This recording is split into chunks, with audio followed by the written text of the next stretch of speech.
1042,91 milliards de francs CFA de titres publics ont été mobilisés par les États membres de l'Union économique et monétaire ouest-africaine, UEMOA, au premier trimestre 2017. C'est un volume en hausse par rapport à mars 2017 où il s'élevait à 990 milliards de francs CFA. Sur le marché financier de cette zone, cette forte activité financière est le résultat de réformes entreprises depuis quelques années par les autorités de l'Union, selon des analystes. Des réformes permettant aux États membres de se financer jusqu'à 20% de leurs recettes fiscales.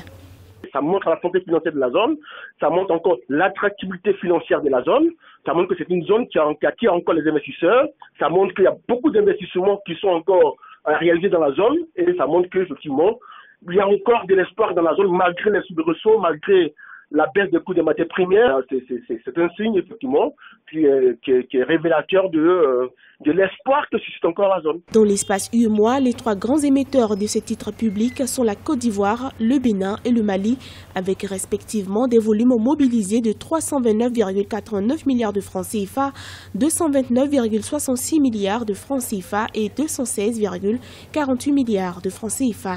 La Côte d'Ivoire, c'est 40% de la zone UEMOA. Il y a des pays comme le Burkina Faso qui commencent à emprunter sur le marché financier international. On voit que le nouveau président Roch Christian Kaboré est un président qui a réussi à lever des fonds sur le marché financier. Donc, voilà un peu des pays qui ont résolu pas mal de difficultés financières, qui sont effectivement des pays dont on parle en ce moment. Entre 2001 et 2015, l'espace UEMOA s'est caractérisé par une forte croissance des émissions de titres publics.